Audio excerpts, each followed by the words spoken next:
I'm going to cut the quill end of the arrow off so that I can pull it the rest of the way through the priestess's body. Then she can begin to heal," Darius said simply. Jack gasped and fell back against Damien, who put an arm around him. Duchess, the yellow lab who had become completely attached to Jack since her original owner, a fledgling kid named James Stark, had died, and then undied, and shot an arrow through Stevie Ray as part of an evil plot to let loose Kelowna, a nasty fallen angel.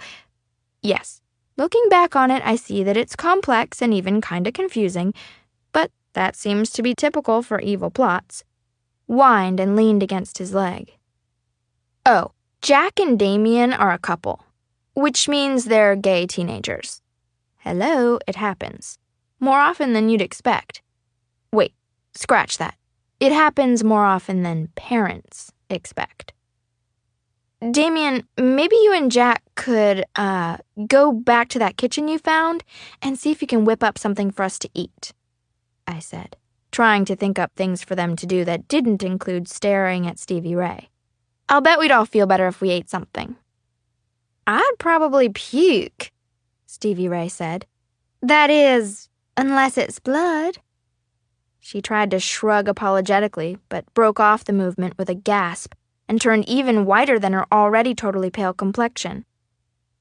"Yeah, not really hungry over here either," Shawnee said, gawking at the arrow that was poking out of Stevie Ray's back with the same kind of fascination that made people rubberneck at car wrecks.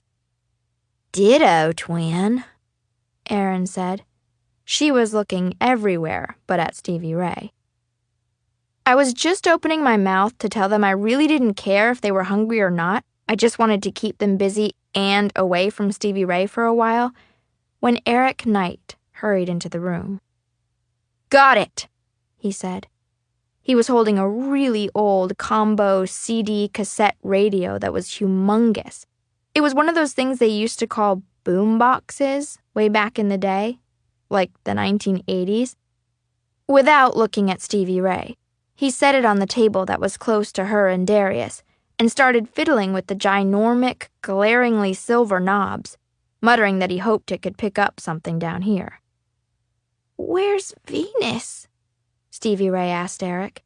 It obviously hurt for her to talk, and her voice had gone all shaky. Eric had glanced back toward the round, blanket-draped entrance to the room that served as a door, which was empty. "She was right behind me. I thought she'd come in here and—" Then he did look at Stevie Ray, and his words fell away. "Ah, man, that must really hurt," he said softly. "You look bad, Stevie Ray." She tried and failed to smile at him. "Well, I've felt better. I'm glad Venus helped you out with the boombox. Sometimes we can actually get some of the radio stations down here." "Yeah, that's what Venus said," Eric said vaguely. He was staring at the arrow sticking out of Stevie Ray's bare back. Even through my worry about Stevie Ray, I'd started to wonder about the absent Venus and tried like hell to remember what she looked like. Last time I'd gotten a really good look at the red fledglings, they hadn't been red yet, which means the outline of a crescent moon in the middle of their foreheads had still been sapphire-colored, like all fledglings' tattoos are when they're first marked. But these fledglings died, then undied, and they had all been blood-sucking, crazed monsters until Stevie Ray went through a type of change. Somehow, Aphrodite's humanity, who knew she had any, mixed with the power of the 5 elements, all of which I can control, and voila! Stevie Ray got her humanity back, along with some gorgeous adult vampire tattoos that look like vines and flowers framing her face. But instead of the tattoo being dark blue, it had turned red, as in the color of fresh blood. When that happened to Stevie Ray, all the undead dead kids' fledgling tattoos had turned red too. And they got their humanity back, in theory. I really hadn't been around them or Stevie Ray enough since her change to know for sure that everything was 100% with all of them.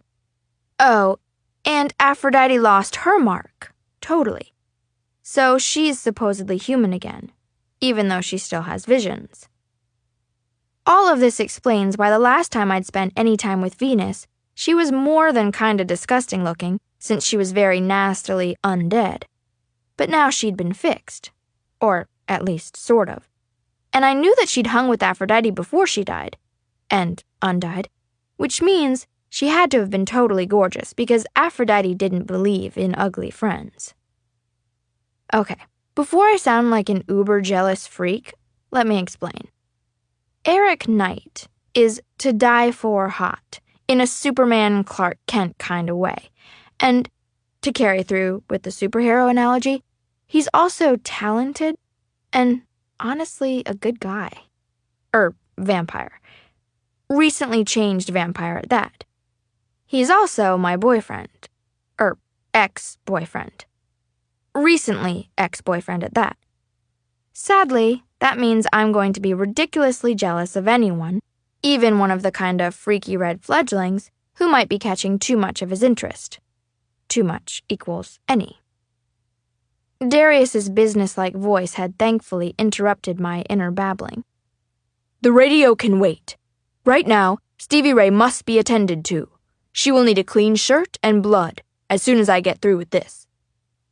Darius spoke as he put the first aid kit on Stevie Ray's bedside table, opened it, and busily pulled out gauze and alcohol and some scary stuff.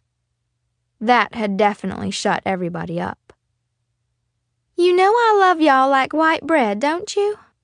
Stevie Ray said, giving us a brave smile. My friends and I had nodded woodenly. Okay, so you won't take it the wrong way if I say that all of y'all but Zoe need to go find something to keep yourselves busy while Darius yanks this arrow out of my chest. All of them except me? No. Why do you want me to stay? I saw humor in Stevie Ray's pain-filled eyes. 'Cause you're our high priestess, Z.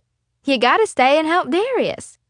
Plus, you've already seen me die once. How much worse could this be than that? Then she paused, and her eyes widened as she stared at the palms of my still dorkishly raised hands and blurted, Holy crap, Z! Look at your hands! I turned my hands over so I could see what the hell she was staring at, and felt my own eyes widen.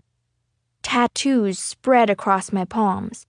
The same beautiful, intricate pattern of latticework swirls that decorated my face and neck and stretched down either side of my spine and around my waist. How could I have forgotten?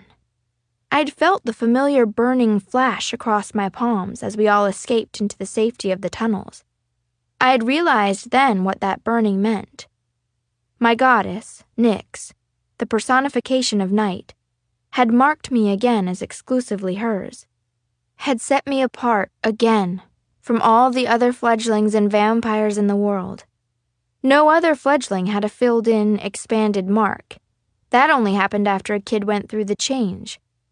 And then the outline of the crescent moon on the forehead was filled in and expanded to a unique, one-of-a-kind tattoo that framed the face, proclaiming to the world that he or she was a vampire. So my face proclaimed that I was a vampire, but my body said I was still a fledgling. And the rest of my tattoos?